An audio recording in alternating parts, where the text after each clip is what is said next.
The Florida Podcast Network, the voice of Florida.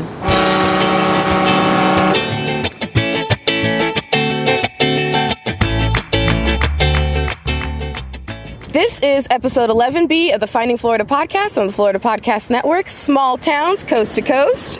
Hear that? That's the coast. And we hope you're ready for an adventure. Welcome to Finding Florida, the podcast that takes you from country to the coast. Join your tour guides, an unlikely pair, city girl Jemmy and country boy Glenn, as they explore the amazing sights and sounds of the Sunshine State. Last month for our 10th adventure, we went head-to-head in Geek versus Gamer. If you missed that epic battle, go back and take a listen at findingfloridapodcast.com, episodes 10A, B, and C. One of the other things that Florida is known for is its small towns and back roads. So this month on our adventure, it takes us way out of Jemmy's comfort zone. Just a little bit. Onto the back roads of Florida and out of the city. And, you know, when I mentioned this, she did not like this idea at all. Yes, I did. Yes, I did. For the record, yes, I did. We begin on Melbourne, Florida, and we begin actually on the beach in Melbourne, Florida. We're there this morning getting ready to head out. You hear that? Uh-huh. Perfect timing. I know. Perfect timing. So we are on the Atlantic side now, yes. And we're going to be making our way. Melbourne is just below Cape Canaveral, so we're part of the Space Coast here. Yes. And we're going to be making our way across to the west coast, to the Gulf side. Yeah. So we're starting in Melbourne, and we're going to end in a little town called Gibsonton, which is outside Gibsonton, which I am so excited because let me tell you, I heard about this in my random searches for stuff to talk about on an A episode like 3 months ago. I read into a funny list about strangest small towns in America, and Florida had 3 of them, and one of them was Gibsonton. And I don't want to spoil the surprise, but let me just explain. Stay tuned. Stay tuned. So we're going to be going across the state, but we're not taking the highways. You know, if you left from Melbourne to go to the west side, what you'd have to do from here is you'd have to take the Turnpike and Route 95, and then you go across and you take Route 4 and all of that. We're not doing that. That sounds complicated. We're not doing that. We're going to make it much more complicated. We're taking the back roads. And you know the other thing makes Jemmy just break out. God, you have to talk about it. When you talk about it, it makes it worse. Today and tomorrow is, as we drive across the state, is we have very little plan. There's no schedule. There's like practically no schedule. They're the hives again. There they are. I can't stand it. She loves everything planned down to the minute, where we're going, where we're eating, what we're doing next. No, it's going to be great. How we drive there, and half of this is mental, Jemmy. It's going to be amazing. Yeah, this will be fun. So this is called a freestyle. In the horse world, we have what's called a freestyle test in a show where riders can choose what movements they do in what order to music. So we're going to crank up the music, and we're going to decide where we go, what music we do. Is my comfort zone. I like it. We're going to we'll argue about that later. So we're going to find the little things along the way that nobody ever dreamed of doing or stopping at. You know what? And I also downloaded that Foursquare app because, God, I was getting high because I had to do something. So I downloaded the Foursquare app, which looks really cool. It looks like no matter where you are, it can tell you everything that's around you. So maybe that'll help me feel a little bit less stressed. Put your phone away. No, don't say it. We're just driving and we're finding what we find. Oh my God, it's awful. And what's interesting though is going across the state of Florida is very difficult in places. Yeah. There's no roads to really go across the state. Like from southern Florida, you have 2 roads to go across the state. Up here, it's pretty much the same. Wait. You have to tell everyone what you saw. You called me from the car yesterday while you were driving. You're like, I just saw this random thing out in the middle of the water. Wait, what? So we were driving along, it got real swampy down here towards the coast. And there's this swampy area with these little islands. And standing on one of the islands was this random cow out in the middle of 1,000 acres of nothing but swamp. And I thought, well, there's grass on the little island. He's got water. He's perfectly happy to an alligator. He doesn't need a road. An alligator eats him, you know. He lost his road. So maybe we'll find the right roads for our trip, and we'll make it to the other side in one piece. We've been expanding out to 2 and 3 episodes. This could be a half. No, wait, I have a lot of faith in Gibsonton. They practically bring its own thing. So we'll see. We'll see what happens. I'm ready. Right, first stop today, we're heading out and we're going to breakfast at a little local spot. Yeah, it's called the Blueberry Muffin. The Blueberry Muffin. I mean, come on. I have to go to breakfast there, right? So that's where we're headed.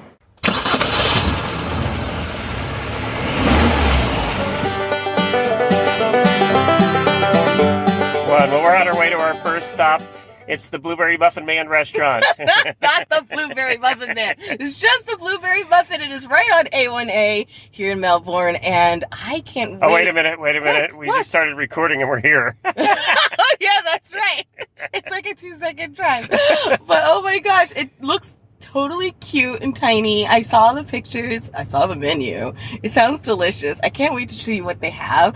I imagine like a line of chefs in the back with, you know, the quintessential, like, I imagine that scene from, remember that old show with Flo? Yes. With Mel's Diner. That's what I think we're about to Mel's walk into. Mel's going to be in the Mel's back Diner. cooking? Yes. I expect to see Mel back there somewhere. His apron's all dirty. Exactly. Well, let's give them some more respect. You know, that was my first job, was at a diner. That's true. I worked dishes and then 2 years on the grill. That's so true. That's I true. was Mel. So small towns have small diners. Yeah, and boy, I'm one. picky about my eggs because I cooked at least 100,000 eggs in the time I was there. Hopefully they live up to your standards. I want my overlights to be dippy. That's right. Seriously, what the heck is an overlight? We can't go in there until I know. Right. Well, you know, it's a road trip, so we might as well give a lesson on egg etiquette. What? So, because it has to do with road trips. Okay. We eat a lot of eggs on road trips. So when you stop at the diner and you say an overlight, the egg is cooked on one side and then flipped over, and the yolk is still in one piece. It's all runny in the middle. You flip it over for a little bit, just so the top's barely cooked, and it looks perfect when it comes out on the plate with the little yolk sticking up. And when you dip into it, it's very runny.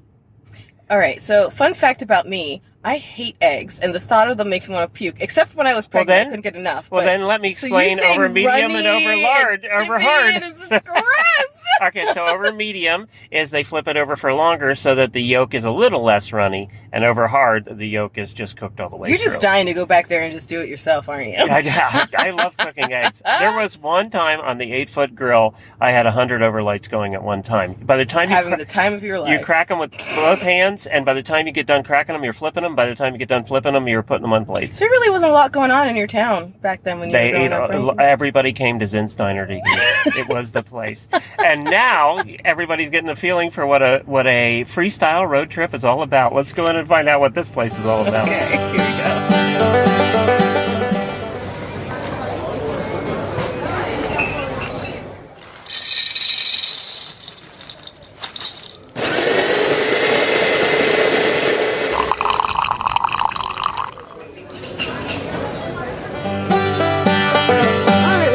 The car, and neither one of us had eggs today, the blueberry muffin, but we did have a plate full of awesome food and their signature blueberry muffin. It was so warm and yummy and delicious and, dare I say, moist. It was so good. Okay, let's be honest. We were in the restaurant and I said, this blueberry muffin is full of blueberries and is really moist. And then you came back and said, that's a word we can't say anymore. We can't say that word anymore. I literally looked at the thesaurus.com for synonyms and we could use alternatives, and all I saw was clammy, damp, and dank. I'm like, okay, we're back on moist. Nothing else worked. So we're going with moist for this blueberry muffin. This blueberry muffin was super moist. It was not dry. Served warm. It was delicious. I loved it. It was probably, actually, to be honest, one of the best blueberry muffins I've ever had. It was really good. Because some of them can be dry. Even when you get them at the chains, they're dry. Yeah. No, this was delicious. And the decor was really cute in the place, and the service was great. Rachel was our server. She was fantastic, and everyone just seemed to be in a good mood, even though we found out at the end there that they're actually short-staffed, but they were calm, cool, and collected. It was a fun experience. I loved eating there. It was a nice breakfast place. And this is on A1A. And technically not Melbourne. It's right. India Atlantic, something like that. But anyway, just south of Melbourne. Talk about a small town, right? Yes.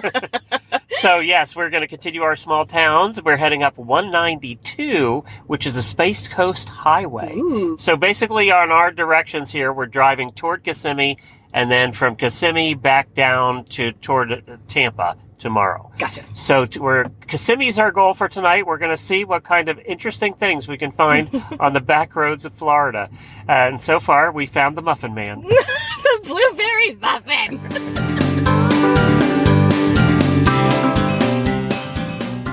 Well, our first stop heading west across the state from having breakfast at the Blueberry Muffin is here at a place called Atlanta Strings. We saw it along the road. Wait a minute. I just have to give a quick shout out to you, Glenn, because he made it over a bridge. You guys know how he feels about I don't bridges. like And he had to take a bridge to get here. So major shout out to you. I just had to put that out there. Drove. Keep going.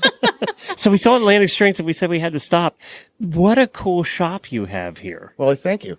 We have Brett here, who is what's your title again? I'm the head luthier. And what's a luthier? It sounds like a title from a church or something. Yeah. Like, I feel like Like you should be up there with the organ. Right. Yeah. Well, a luthier is anybody who builds or repairs stringed instruments. Good God. Is there like an apprenticeship? How do you learn that? Well, I went to school first. Took me a while to find a good school. Is there a school for such a thing? Yes, at some colleges. There's one in Salt Lake City. There's a couple around the United States. wow. Who I would have thought, didn't right? know. We've actually been thinking about starting one here in the next couple of years. So. Stringed instruments, are they as popular as they were, or what? Because you have a lot here. You have which a makes you think, lot. maybe, yes. There must be 150 violins in here. Oh, yes. Yeah. And some are super tiny. I can only imagine the little cherubs who play them. It's must be super cute. About 3-year-olds play those. Love it. Yeah. So, we have a large following of music still because of all the schools, orchestra programs, and so on. We supply to all the schools in the area and even schools that are outside of Florida. Are most of the kids renting them?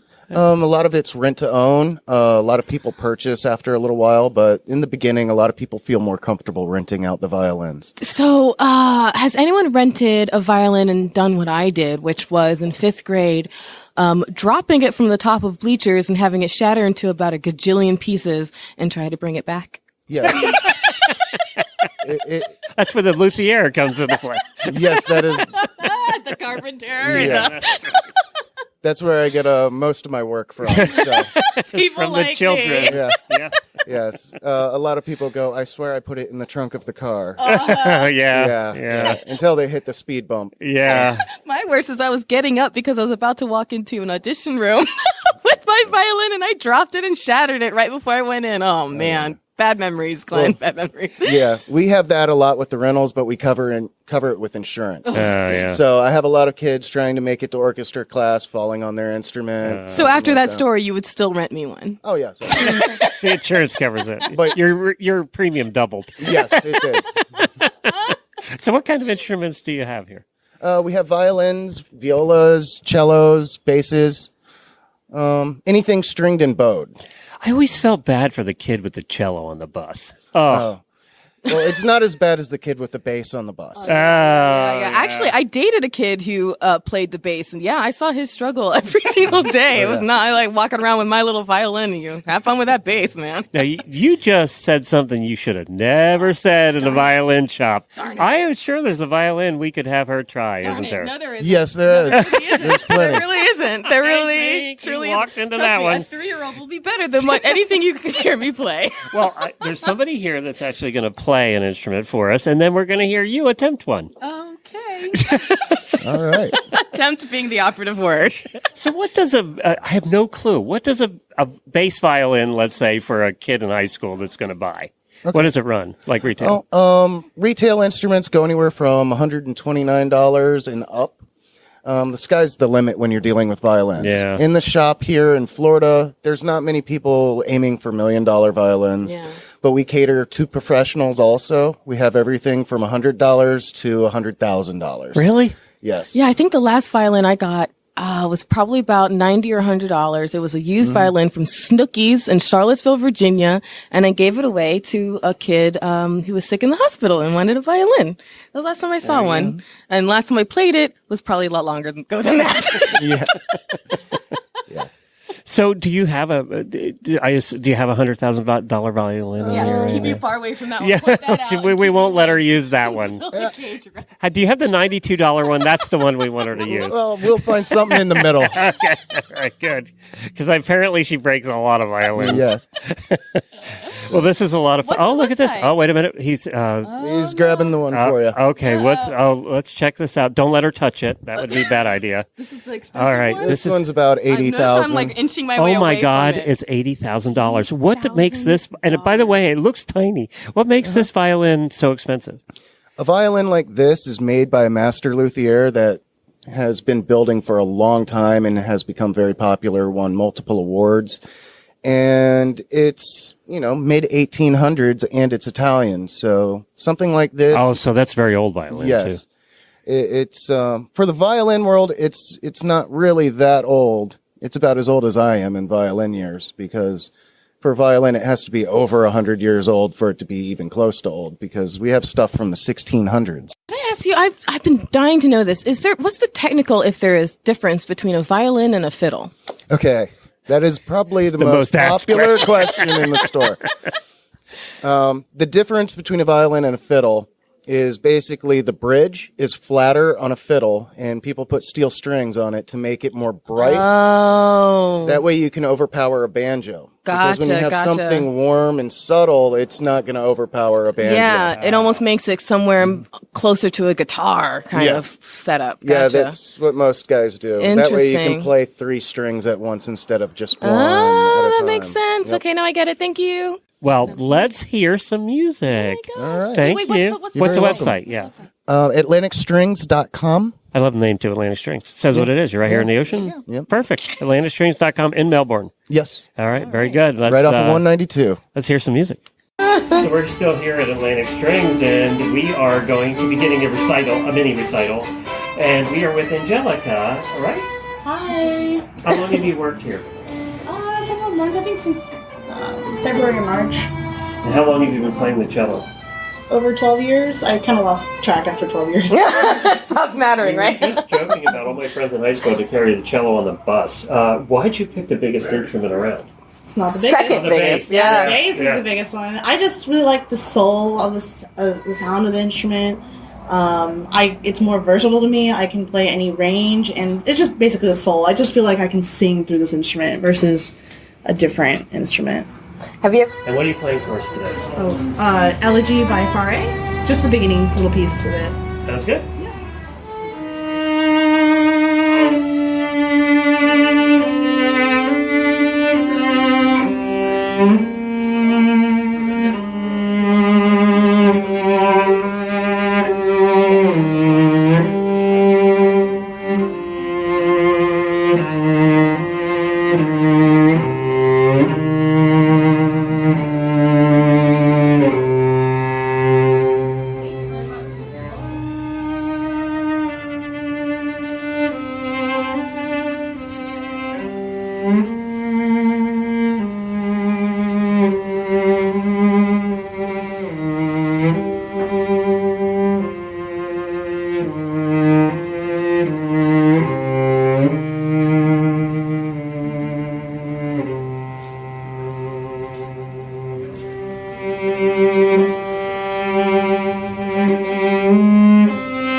Wow, that was That was beautiful. really I'm used to playing that beginning piece for customers. So Oh, Kinda it was like- beautiful. Well I done. felt that in my soul. Well done. Yeah. Well Very done. that's what I mean when I say that it's such a soulful instrument. Yeah. You can play these kind of pieces and you can feel like you're either crying or laughing and singing, and just really get.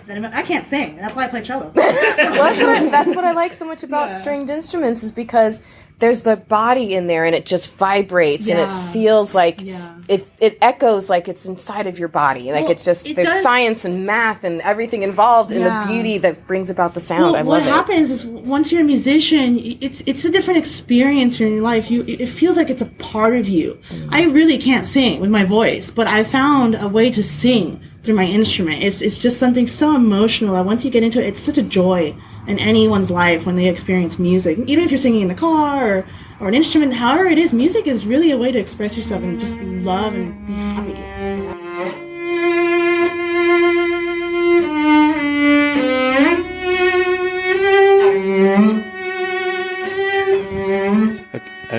Brett, I have to ask you, Jemmy's going to play a violin. Which model is this? This one's the Petrov Superior.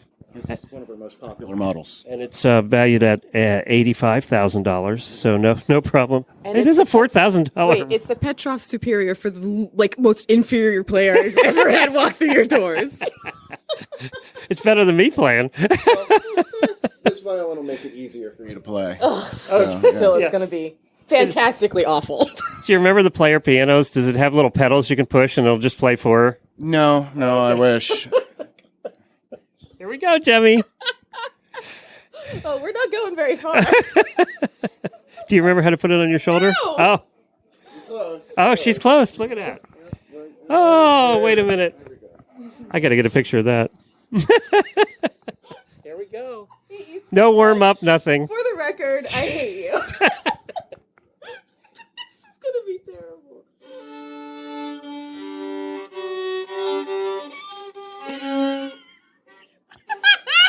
Told you.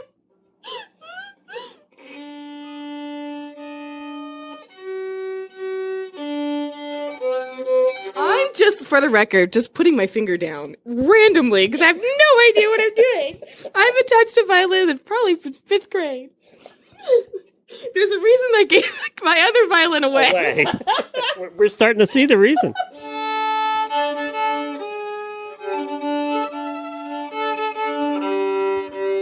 Okay, I think you're making everybody's ears bleed now.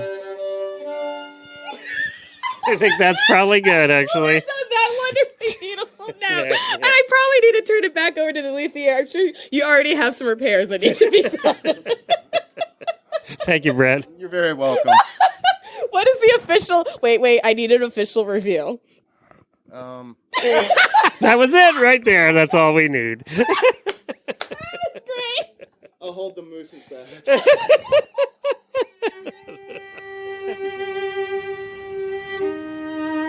Well, that was a lot of fun hearing you play your musical fun masterpiece. For one of us. I'm the guinea pig who had to do it. We're back in the car. We're heading across Route 192, which apparently is the Space Coast Highway. You do it on the record. That was actually, they were delightful. They were wonderful and very honest at the end in this review. But where are we going now? This is actually one of our only scheduled stops. We have 2 scheduled stops. This whole freestyle trip you're forcing me to take. Look, it's working out great so far. Oh my gosh. We are driving across 192 right now, heading west from Melbourne over. This heads up to Kissimmee, and then we'll be heading back down tomorrow toward Tampa. And basically, we're in rural Florida now. This is where Jemmy starts to get itchy. There's no traffic lights. There's no anything, really, other than trees and brush. And we're going to go do one of Glenn's favorite things, was to capture me screaming on audio. Always my favorite thing. At a place called Ural, which is a motorcycle shop that does what cool thing, Glenn? They have Russian motorcycles, the Urals. I guess that's how you say it. We'll find out. So yeah, we're gonna figure it out. Gene's gonna tell us. But they specialize, these particular motorcycles in Russia all have sidecars. Oh my gosh. So I've never heard of them. I found it when we were doing some research for the trip, and it was one of the places I said, and he's going to give us a ride in sidecar. And Glenn, when Glenn first approached with this idea, he didn't think I would want to do it, and I jumped on it because it makes me think of Indiana Jones in The Last Crusade when he's driving this motorcycle with his dad in the sidecar. I hope he has a leather helmet for you to wear with the goggles. I hope he has that. We're in for a fun time, so I'm excited. It's going to be good fun. And this is the little town of St. Cloud. Yep. which is below Kissimmee. Yeah, usually you're Kissimmee St. Cloud. Well, they're two separate things.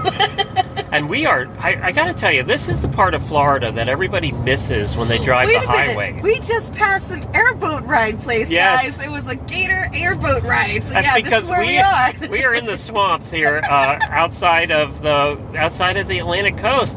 And there's so much of that people miss when they take the highways because we really are in the swamps. There's nothing any direction. Nope. He could murder me, folks, and none would be the wiser.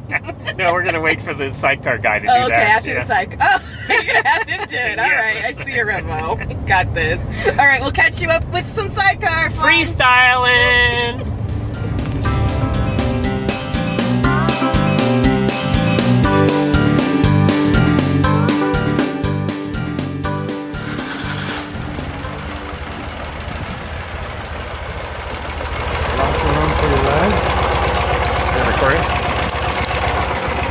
All right, so we have just gotten in. I am taking my ride. Is there a seatbelt in this thing? No seatbelt. I am in the sidecar of the Ural. And Gene is, by the way, that was my dad's name, Gene. Oh, so okay. Gene's going to take me out for a spin in my first sidecar ride, and you're going to hear it right here. There we go. Bye, Jemmy. That was kind of comfortable, actually. They're big. I thought the sidecars were smaller. Yeah, I got lots of legroom, more than I do in my car. Oh, this is cool. No helmet. We're going wild today. And I got a little windshield in front of me that should block the most of the breeze.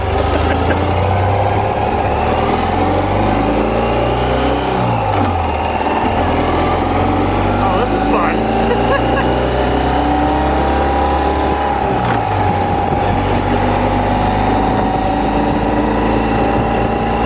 A blast!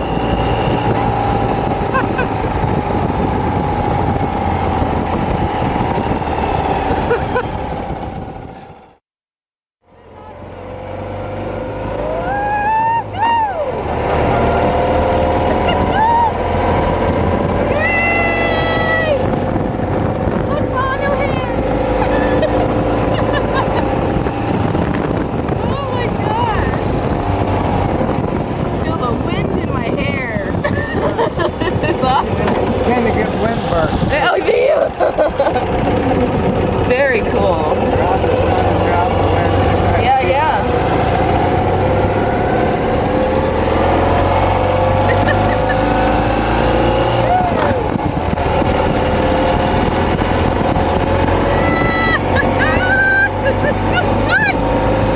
This is really cool. Tell you what, I feel a lot safer on the side than on the back. I'm always nervous about motorcycles. This is awesome.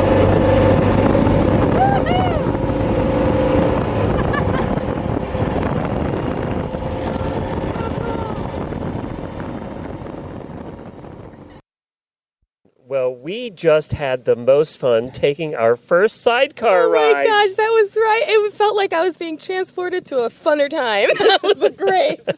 It's a sidecar on something called a Ural, which is a motorcycle that is out of Russia, but apparently is made all over the world because there's parts from everywhere. And we have Gene here. Gene, how long have you been dealing in Urals? 20 years. 20 years. What made you want to start in the sidecar business? It's a long story. I was a mechanic for Eastern Airlines. Oh, wow. They went on strike, and I was looking for something to do.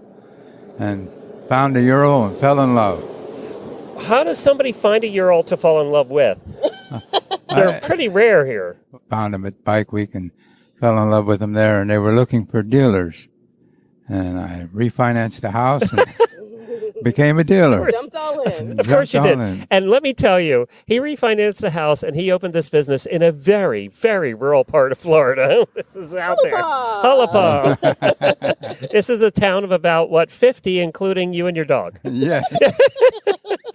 This is the sweetest little thing. He looks like he could chop your face off, but his name is Sugar and it matches. He's so sweet.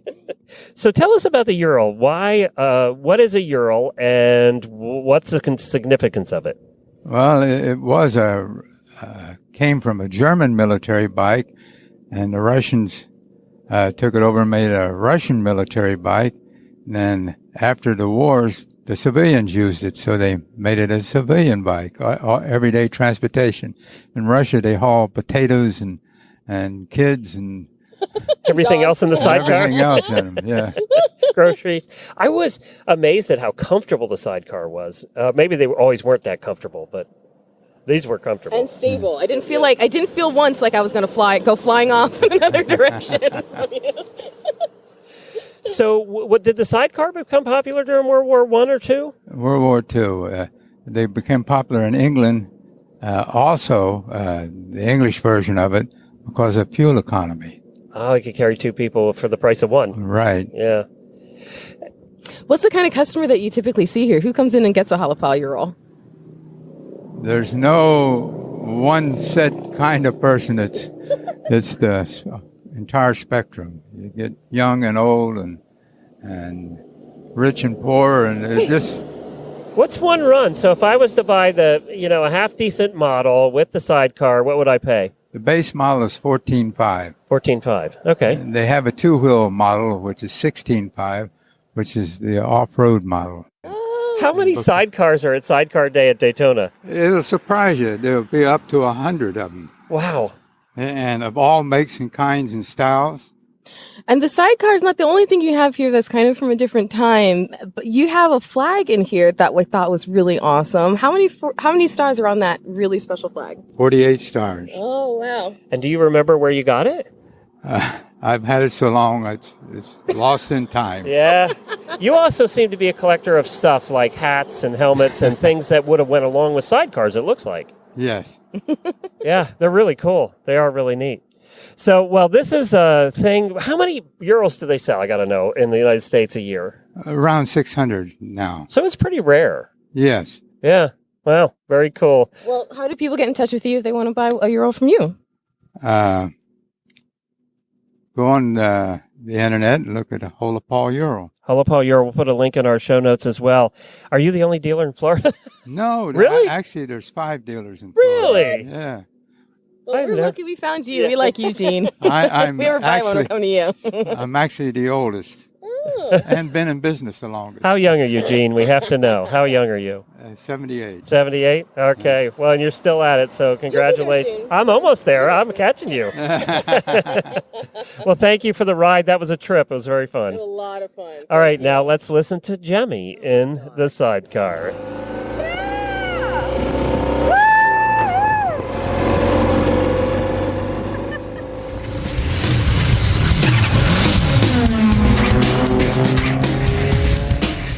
Okay, so we have just left Gene and his dog Sugar at Holopaw Ural. Screaming again. Oh my gosh, shut up. So Gene recommended a place that was about 6 miles up the road called Forever Florida. And we thought, well, we don't care what it is. We have to go check out some place called Forever Florida. We're finding Florida. I know. So, yeah, this place apparently has a restaurant, there's zip lines, there's a ranch. So it's got to be interesting, and we thought, let's give it a shot. So we drove up to Forever Florida. We just got onto the property. We still have no idea where we are. I see lots of pictures of horses. Let me tell you, this feels like the start of a Friday the 13th movie with the campgrounds and the signs and everything. And so we're going to figure it out, but we have no idea where we're going. We're trying to find the visitor center and the restaurant to kind of get us started, and we're just driving through. So we'll see. We'll see where we come to, guys. It's part of the Great Florida Birding Trail, in case you're interested. Oh, well, then there you go. And there's horse ranches, and we saw a corral. We didn't see a horse in it, but we saw a corral. A lot of birds. A lot of birds. There's lakes. And as you drive through, it's like almost like the canopy trees back in Tallahassee, where they're just right next to the road and they grow over a little bit. And it's nice. And I see horses back there. Oh, yeah. My goodness. Okay, so right for the horses, left for the visitor center and restaurant. So we're going left because we are hungry.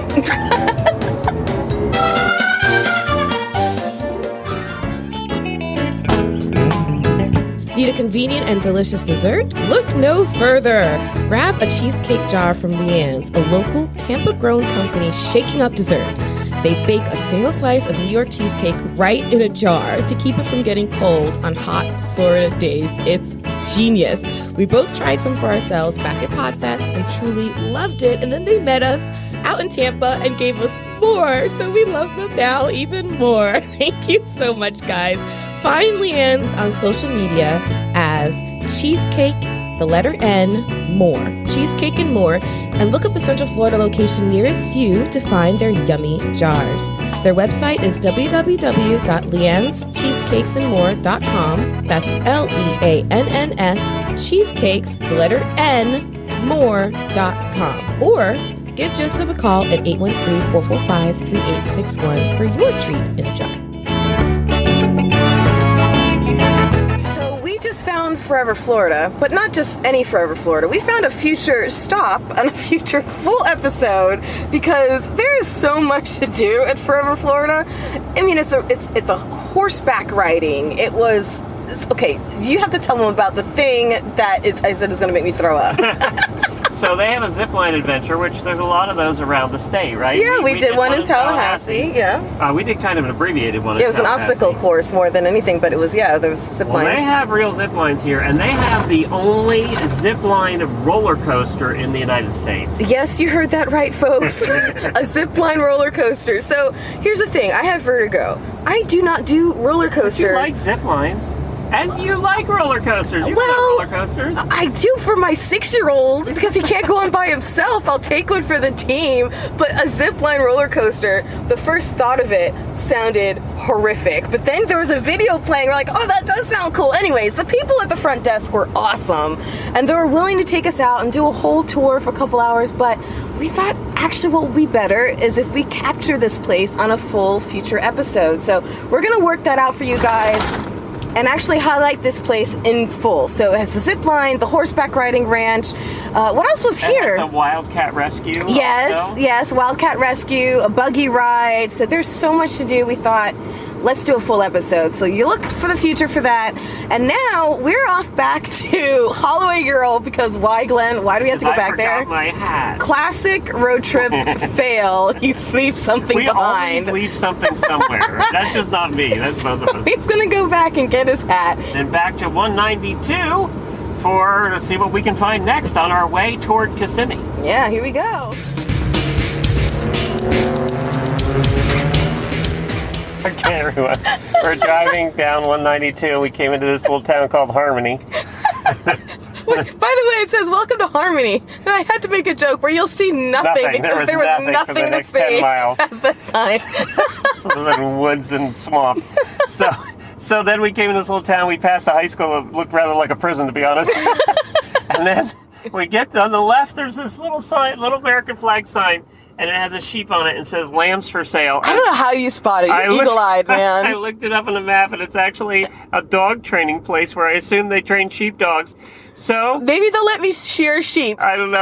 We're going down the lane. We're going to see if we get shot. If I could get shear sheep or play with doggies, I'll be a happy camper. My goal on this trip was to get you so far in your comfort zone, you were just squirreling. And little do you know, playing with doggies is right in my comfort zone. We're going back a strange lane in the middle of nowhere is not in your comfort zone. Yeah, this is not in my comfort zone. So here we go. This is not a paved road, folks. I know. I might need 4-wheel drive by the time we're done. Good, we're in the truck. Oh, it's long lane too. Oh my gosh, here we go. I'm either going to play with dogs or be murdered. We will find out. We'll play some music until we come back because...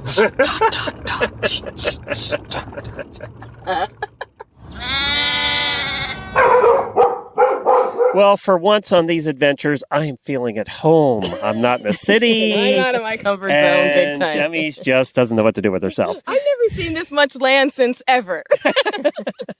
We stopped in and found the nicest lady. Her name is Sherri here at Linden Hall, right? Linden Hollow Sheep Farm. Right. And you train puppy dogs. I do. I train border collies to herd sheep. And she gave us a demonstration just you trained them very well. Yeah. My gosh. We have who's your friend that's right below you? This is Banks. That's Banks. He's a 5-year-old male. Border collie. Black and white border collie. And he did a demonstration for us. He's really good at his job. He is. Yeah. He is. He's the man. Now, do you compete also? Yes. So I've seen many actually, border collie competitions and sheep, herding competitions. And they're so much fun to watch. And people don't realize how much fun they are to watch until they see one. Right. And they draw crowds now. Yeah. It's amazing to watch these dogs because they can just do so much stuff. And you've been to some of these competitions. Where have you competed in? Mm-hmm. I competed in New York this summer. Oh, wow. And I've been to North Carolina. We went to North Carolina in May, up in Georgia. And there's a couple of trials here in Florida that we do also. Well, it is a lot of fun to watch. How many sheep do you have here? I have over 100 sheep. Oh, wow. So do you need over 100 sheep? I need that many because we do trials here also. And you come from Canada. So how did you become involved with sheepdog training in Florida? How did this happen? Well, I was born and raised in Canada, but I've lived here most of my life. So I started out with Shelties, and I started herding with my Shelties. I had a really good Sheltie, and he got his herding championship.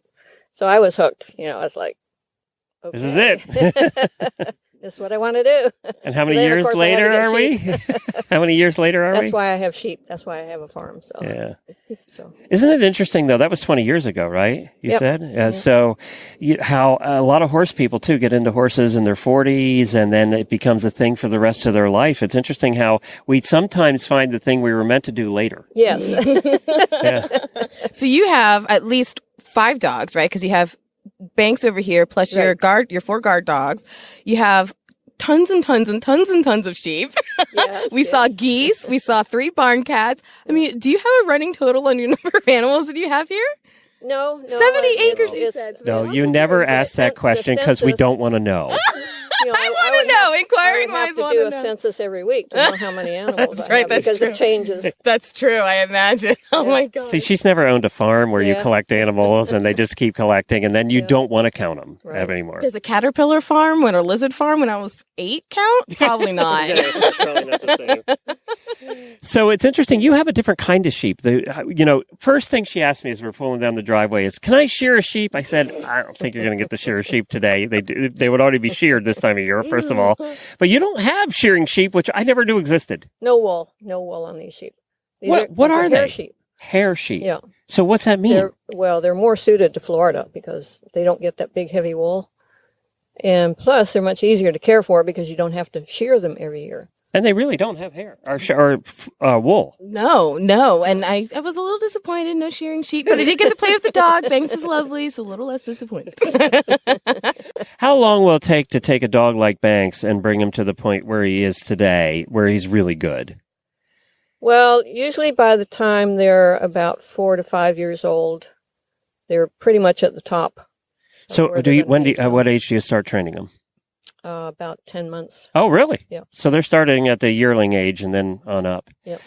Wow, that's very cool. That's so neat. I just love this. I'm thoroughly impressed because I used to own 2 dogs back in the day, and I couldn't train them to do anything like what you trained Banks to do, so I'm very impressed. And there's no other breed than the Border Collie that really looks like they want to work and they enjoy their job. They love this job.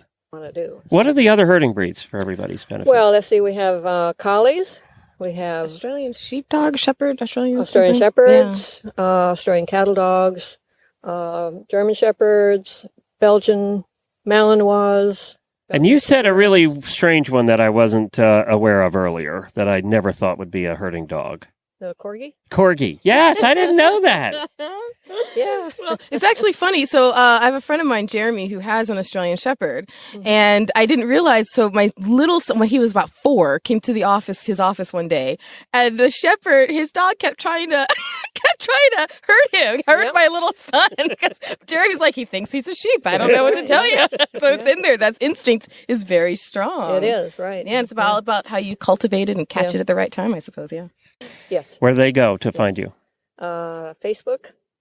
And what do they look for in Facebook? Linden Hollow Sheep Farm. Linden Hollow Sheep Farm. And you are probably you're in St. Cloud, and St. Cloud from Kissimmee is about miles away. Oh, about 15 miles south, southeast. Yep, southeast of Kissimmee. So there's where you can find her. Yep. Thank you very much. It's been fun. Thanks, Sherri. All right, thanks, Sherri. Okay. I think I need to take a moment here and self-reflect, because at the beginning of this adventure, I was getting hives at the mere thought of not knowing what we were doing, where we were going. Every minute of every day. And let me tell you, I'm having a great time just finding stuff. We just left the sheep farm, and wow, what a fun time. Totally random find. Tucked back in the middle of nowhere, 70 acres, expansive, Can I add beautiful. that we didn't get shot at? So there's We did that. not get Sorry, shot we at. did not shoot at us. And there were just so many little animal sounds, and lambs baying in the back, and chickens clucking, and then cats staring at you with evil eyes, like, don't you come near my barn, and Banks running around. It was a lot of fun, and Sherri was just lovely. So this random find, Can I add it that was I'm really glad great. her guard dogs were not out when we Yes, came me in? too. Another fun fact about me, I have been attacked by, as much as I love dogs, I have actually been attacked by dogs. Dogs seem to love you like everywhere we meet. 3 times in my life. A story for another day. But yeah, so those guard dogs and I would probably not have gotten along. But what Glenn doesn't know is I brought out my Foursquare app as we were pulling into this place, and I found the next place they were going to go. I'm not telling him what it is. Let's just say he tried to get me out of my comfort zone. I'm about to shove him out of his, so... I am not getting a tattoo. I am not doing it. I promise you, no needles will be involved. Okay, good. No unless tattoos. we have to revive you. Jennifer would let me never do this again. So. It's gonna be a lot of fun. Sit back, relax, and buckle up, Buttercup. Here we go.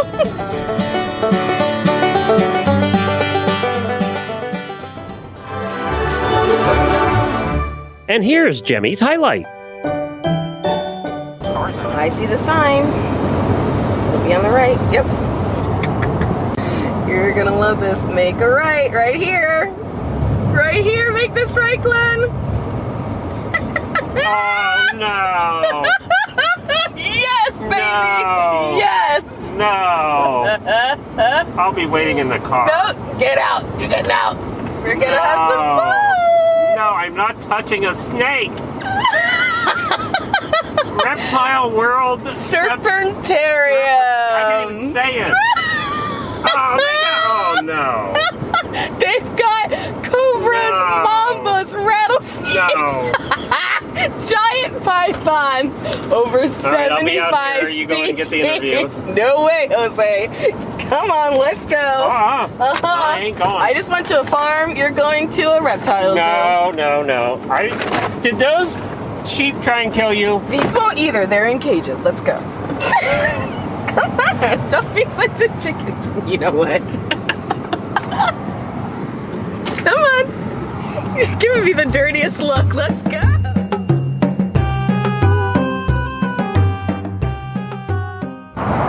Guess what, Glenn? There's a Venom show at 3 p.m. We're just in time. Oh, God. Let's go. So right here we have a Florida king snake. So it's called a Florida king snake, so I'm going to highlight it real quick. It is non-venomous. It's like a grayish snake with kind of beige lines around its pattern, but it says it reaches 5 or more feet in length and is fairly heavy-bodied. Yeah, it's definitely a thicker snake. It said it can be found in central and northern Florida, so I won't see any of these by me, but Glenn might see some of these by him, so I'm sure he's happy to know that they're non-venomous, and they'll eat warm-blooded prey like rodents and birds. So I think Glenn, other than maybe his toes, is safe and sound. Wow, these are beautiful. Okay, so this is the non-venomous Florida pine snake. I can't tell if it's trying to get out, if it's trying to get at me, but just like a little bit of information on the Florida pine snake. It is non-venomous. It says that they are large, powerful, constricting snakes that hiss loudly, vibrate their tails rapidly, and are apt to strike vigorously when first encountered. And it looks like from the map they are throughout Florida, so pretty much everybody watch out. They're non-venomous, but they will squeeze you. Glenn's disappeared. I am now in the snake enclosure by myself because Glenn is terrified of snakes, even when they're in cages behind glass and they cannot get you whatsoever. And he's left, and I tried to convince him to come over and see more. He won't do it, so I'm currently on a self-guided tour all by myself.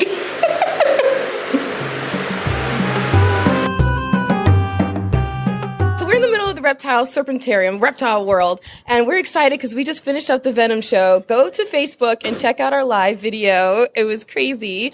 But while we were there, we got to meet two amazing people. Zane is here. He is 7 with his mother, Chelsea. And they were just as fascinated as I'm like a 7-year-old boy sometimes. So Zane and I got along really well. Why did you, first of all, cool points to you. Actually, Zane, why don't you tell everyone why your mom is so cool today? I mean, she's always cool. Why today especially? Because she actually held a snake and an alligator.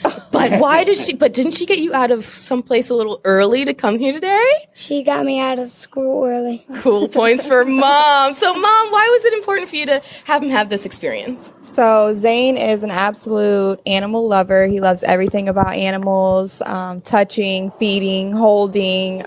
We live in St. Cloud, and there's a lot of animals in our area. Across the street, we have horses and cows. So he's always had a deep compassion for animals, so I try and keep him involved with that kind of area a lot. What's it like to live here in St. Cloud? What do you like about it? It's a little bit different than what I'm used to. We've actually only lived here for 4 years. We're from Charleston, South Carolina, so it's more of a city environment. So out here, it took a little getting used to with because this is pretty rural. I mean, Orlando and the parks are half an hour. Yeah. You're pretty close that way. Right. We're 30 minutes roughly from everything around here.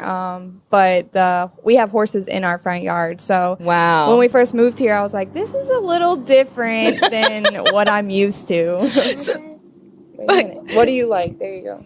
I really like lots of animals, and if you like animals, you can come here and you can see lots of animals too. Whoa, Zane, you are a natural, my friend. I adore you. So this is pretty much the first stop here for you guys, the Venom show. I know there's a lot more to see here. What are you looking forward to seeing most, Zane? Like venom snakes, a king snake, any kind of snake, or an alligator. So tell the truth. You got to hold a snake and an alligator, but you're a little disappointed that you didn't get to hold one of the venomous snakes. Just a little bit? Well, I would hold a venomous snake, but not too much, because if they're really venomous, like a king cobra, oh no. And it was great. So as the Venom show's going on, Zane is dropping knowledge. He is saying facts about snakes left and right. I'm like, wow, a little snake master in the making. What do you want to be when you grow up, Zane? An animal doctor. Well, then there you go. Perfect. That's perfect. Well, thank you to Chelsea and Zane for coming out and being willing to be part of the show. It's been a pleasure meeting you. Yeah, so well done and enjoy the rest of the place. I have one more question. Zane, what's an animal doctor called? I can't remember that. He'll learn that in animal doctor school. Well, we have to pay for it. Exactly. Thanks a lot, guys.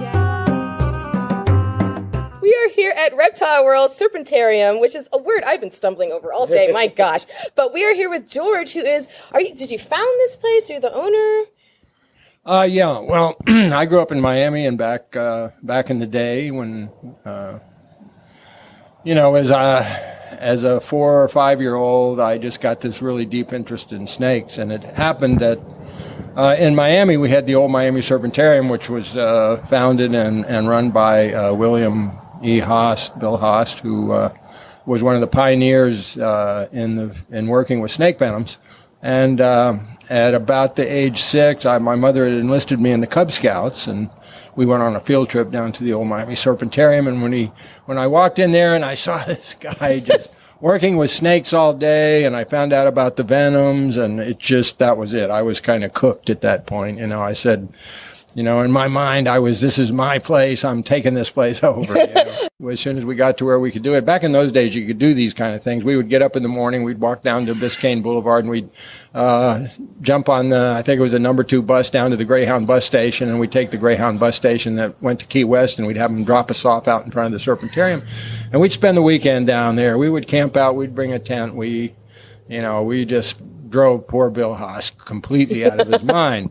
In fact, I remember one day I was following him around everywhere he went, and he'd be cleaning cages. He had these banks of cages along each side of the Serpentarium, and he'd be going through there, cleaning the cages and putting in fresh water. And I can remember one day I was standing behind him, and he threw a bowl of water on me, and I know it was on purpose. I know he was just tired of seeing me.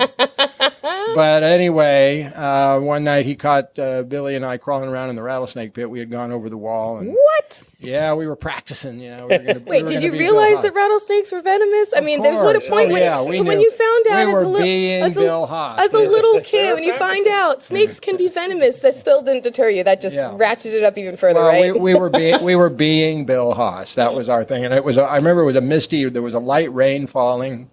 And I remember I came over the wall, and we could see there were some glass areas going into his laboratories in the back of the Serpentarium, and he was in there doing something with a snake. And we just went about our business of catching rattlesnakes, and all of a sudden, the next thing you know, there he was. God, you boys, don't ever come back here again, Oh, my God, we were just heartbroken. It was like being banished by God, He was like our major hero in the world, and he had told us to go away, don't come back. And then later on, many years later, after, I'd been through the Army, and I bought a rickety old school bus, and I drove around through Central America catching snakes. And I got stranded in El Salvador. I was like living on the street, starving to death. It's a long story, but somebody down there had offered me $6,000 for the bus, and after I got back to Miami, that sounded like a good deal, and I thought, because I had bought the bus for $250, and I thought, well, I'll go down there, I'll sell them this bus, I'll fly, get a plane ticket, come home, get another bus. This seemed like something that would work for a while, And but anyway, I got down there, and the $6,000 guy didn't have any money, and I ended up living on the streets of El Salvador for like 2 months with like the poorest people in the world. But it was a wonderful experience. And while I was there, Bill Haas, my grandmother sent a friend of mine down to find out what happened to me. And when he got there, I told him to check with Bill Haas, see if he needed any sea snakes, because where I had been staying earlier on the coast, the fishermen were always talking about sea snakes. Well, I got a letter from Bill Haas to this post office box, and he said, yeah, I could use 50 sea snakes. So I ended up selling the bus for $400. Not quite the $6,000 made it down to the coast, got the sea snakes, got them on the plane, which was a miracle, because when I got to TACA Airlines in San Salvador, they wouldn't let them on the plane. And they even put me on the phone with the president of TACA Airlines, and he said, no, I'm sorry, Mr. Van Horn, we can't let those snakes on the plane. So I was on the floor. That's the alternate. That's the sequel to Snakes on the Plane. We can't let those snakes on the plane. This old woman had helped me fix up a wicker basket, and with shells, and I had these 50 sea snakes laid in there, and I had covered them, and got them wet, and got them on the bus, and made it to town. And here I am on the floor of the airport now, distraught, thinking, what am I going to do, when I heard the voice? It sounded like Elvis Presley said, son, what seems to be the matter there? And he says, let me see what you got in there. And it turned out to be the pilot of the plane. And my thinking is that the president of TACA Airlines called the pilot and said, look, you check it out. If you think it's okay, let the guy on. And so he took me out to the tarmac and said there was a step ladder going up to the cargo bay. He said, put your snakes in there and get on the plane. And the next thing I knew, I was in Miami, and as I was leaving the Serpentarium after I brought those snakes to Bill, he offered me a job, and I started working there. Wow. And I had bombed out of college after I got out of the Army. But while I was working there, Marlon Perkins, this old guy, he had a wildlife show called Mutual. The Marlon Perkins? The Marlon Perkins. Yeah. He was friends with Bill Haas. And he was there one day, visiting with Bill, and I was working in one of the snake pits, and he came over, and he talked to me for about 10 minutes, and he was a really nice guy. And his last question was, are you going to school while you're working here at the Serpentarium? And I said, no, sir, I'm not. And boy, he lit into me. He said, if you're going to stay in any field of biology or work with animals, he said, you better get a good education. And he just whipped me up. And the next week I went down and signed up, and the next thing I knew, I graduated from Florida Atlantic. And during my last year of school, I had come up here and I secured this little piece of land from an old dairy farmer that had gone into the real estate business. He spent like a year trying to help me find property, but I couldn't afford anything, so he was kind enough to sell me this little, it was almost 10 acres. Right along 192. Yeah, right on 192, and it was just wonderful. And so then as soon as I graduated, I came up here with a few snakes I had and started working on this. And that was early 1970s? 1972. It was 1972. That was 46 years ago. And now how many snakes do you have here now? Probably right about 700. You know, That's with our a venom few stock more and than our your breeders. couple you started with. That was a few more. Yeah. Your wife's breeding program is going really well. Yeah. That's the snake breeding program. That's But, you know, I've gone full circle. I've gone from the point where I, when I was a kid, probably wanted every snake in the world in a cage in my room, to where I would like to just take all my snakes out into the wild and let them go. And just go visit them once in a while. Now, you do important work here, though. Tell us about the important work you do as far as the venom is concerned. No, we do some, you know, we get involved in some really good, interesting research, and we work with the anti-venom people, and it's good work. You know, it's good work, but and work that we're glad that somebody does. Yeah, absolutely. Yeah, I know. I just, you know, I start as I get further down the road. I feel more for the animals than I do for people. I would like to have my snakes to be living out in the sunlight and have their freedom. But you look around you and you just see what we're doing to the world. And in fact, the first time we hatched a bunch of cobras, I had so many baby cobras that I called the people in Thailand. And at the time, they were talking conservation over there. And I said, hey, you guys, I've got a couple hundred cobras here I can send back over there, and you can let them go in the woods. And they just laughed at me. You are a crazy man. Don't call us anymore. So let me ask you, because we saw your venom show, extremely impressive. A couple of things that really stood out to me the most was the amount of trust and skill that you and your wife have to have when you're going up against a snake together to know who's doing what, and it's just seamless. It's almost like watching you just in a concert, playing instruments and going at it probably together. Because we've been doing it for so long. I know what she's thinking. She knows what I'm thinking. We never know what the snake is thinking. Right. We know. Other than it wants to get you. The one thing that impressed me, not being a snake guy, is when it was the cobra, right? I don't know what you're the one say. at the end there. The cobra. That actually struck out at you, but you didn't move. You didn't even move because you knew he wasn't coming as far as you, or well, I knew I was out of range, and I think you're talking about when I first walked up to the venom pylon. Yeah, I noticed that too. I noticed that. I noticed that too. You were standing right beside him. A cobra. I noticed that I was helping your head. Well, where can people find this? How can they find it online? What's the website? It's reptileworldserpentarium.com. And there's a lot to see here, so you definitely have to come out and check it out. Absolutely. What a great find for the day. Yeah, well, okay. Thank you. Thank you. Well, now that I'm totally creeped out about life in general and everything else in the world. All the snakes roaming around our backyards. She made me hold one again. God, I hate when they crawl up and lick you. Ugh. I love it. The look on his... I kept saying, it's okay, look at me. You're good. You're okay. You're okay. Look at me. She made me hold a snake at the creepy reptile place. Started crawling up towards your face, and you really creeped out. George had to come to your rescue. Meanwhile, Zane, the 7-year-old, was like, I want to hold it next. You are really, you love snakes. I do. I wanted him to kiss me on the face, just not with closed mouth kiss. No mistake. But yeah, he's so cute. That little guy. I love them. I just think there's something very graceful about them. They're beautiful to me. I know. You're looking at me like you're insane woman. What are you talking about? Hey, at least I'm not the only one, okay? George clearly is also obsessed. Yeah, as you heard. He lost a finger to the cause, okay? So do you, how long did you own your snakes? Gosh, I think, all right, so one of them I probably had about 6 years. So I had them through high school and a couple years into college. Actually, I had them through college and into law school. Now I think about it, it's maybe a little bit longer than that. And the other one about 3 years. Yeah. And were there any boys that would date you? You know what was the coolest thing? So senior year in high school, all the seniors got to dress up for Halloween, and I went as Cleopatra. Let me tell you, I had the best costume ever because I had a live snake around me the entire time. I still to this day cannot believe my school let me get away with that. Whole day. So yes, boys didn't date me, but that was a whole nother set of reasons. Well, we're wrapping up day one here. Yes. We're both pretty tired. We've had quite the day. And you know what? I'll say it again. I'm feeling a lot better about this whole freestyle thing. We've had quite a time. So we're ending day one in St. Cloud. We might find lodging in Kissimmee. I think that's going to be our end goal. We're at the Fat Boys Barbecue right now. Look, I can't put Glenn through something like dealing with snakes and not satisfy him with his comfort food of barbecue. So that's what we're going to go check out now as the end of our day. day one. It's been a lot of fun. And tomorrow, we're halfway across the state, and tomorrow we go the other half. Exactly, the whole rest of the way. Continuing on 192 and see what else we find.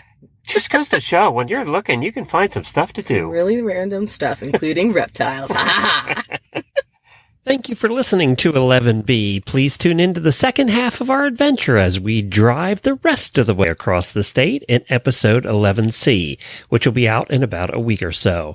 Don't forget to connect with us on social media. You can find us at FindFL Podcast. You can find all the pictures, including me holding a snake and an alligator, and all the other adventures we did with the cute doggies and sheep and riding in sidecars. You can find all of those pictures in the show notes by going to findingfloridapodcast.com. Until we meet again next week, here's to your next adventure.